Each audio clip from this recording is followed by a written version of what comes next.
Most people don't know this, but there's a brain structure called the anterior mid-cingulate cortex. What's interesting about this brain area is when people do something they don't want to do, like add 3 hours of exercise per day or per week. When people who are trying to diet and lose weight resist eating something. When people do anything that they don't want to do. It's not about adding more work, it's about adding more work that you don't want to do. This brain area gets bigger. The anterior mid-cingulate cortex is smaller in obese people.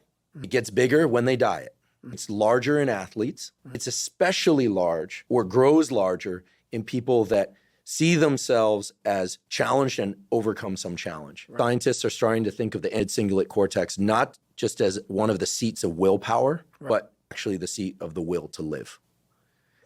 When I learned about the anterior mid-cingulate cortex, I was like almost out of my seat. I've been in the neuroscience game since I was 20. When I started seeing the data on the anterior mid-cingulate cortex, I was like, whoa, this is interesting. We can build this area up, but as quickly as we build it up, if we don't continue to invest in things that are hard for us, that we don't want to do. If you love the ice bath, yeah, I love the ice bath, and you go from 1 minute to 10 minutes, guess what? Your anterior mid-cingulate cortex did not grow. But if you hate the cold water and you get into water and put your head under, then the anterior mid-cingulate cortex gets bigger.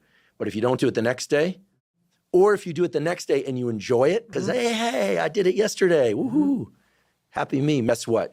The anterior mid-cingulate cortex shrinks again. To me, this is one of the most important discoveries that neuroscience has ever made. It's that I don't want to do something, but do it anyway, that grows this area. I love that because that's how I've lived my entire life. People go, man, you have such a strong will.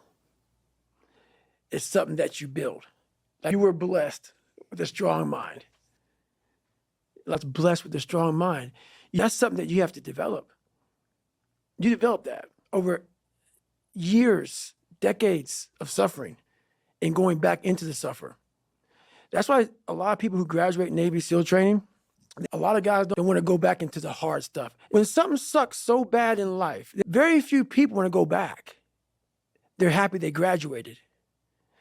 I'm the same way. I don't want to go back. I have to go back.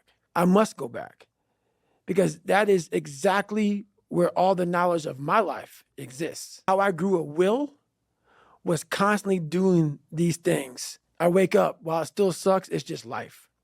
I know from years of just doing it. So I'm glad that you're talking about this because human beings need to hear this.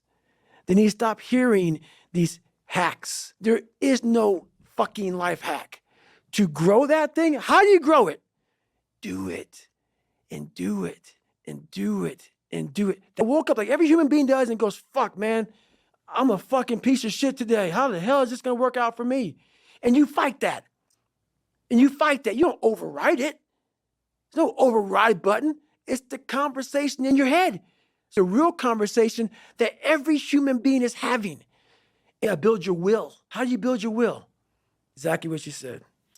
Everybody has two anterior mid-cingulate cortex, one on each side of their brain. It's just a question of opening the portal. Oh, I do hard things. I do sets to failure, and then I do forced reps.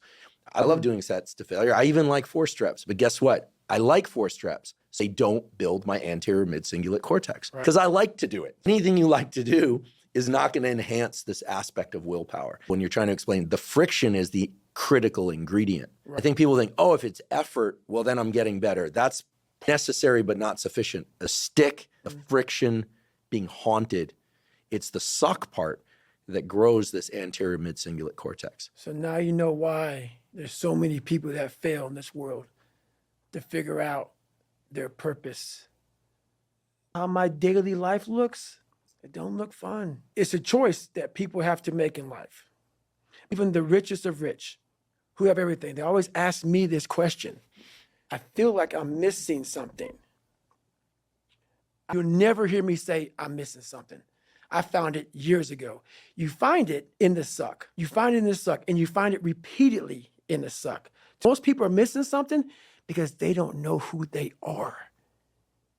They never examine themselves. They've never done this experiment on themselves. Most people are missing something because there's so much trapped in there. There's so much in you that you have not unlocked because it's about 75% of you is still fucking in there. still chained up because you just didn't want to find your willpower, didn't want to find your soul, your will, your heart, your determination, your guts, your courage. To wake up every day and say, I'm stupid, but I want to figure out a way to be smarter. Versus saying, man, I just can't do that. So you limit this box. So your box becomes so small of things you can do. My box wasn't even a box. It was a fucking little pinhole. Through examining myself, getting some willpower, some courage, it became bigger than this table. It's you against you. You against you. If you misunderstand that, you have a real problem. The problem is you. And you don't want to fix it.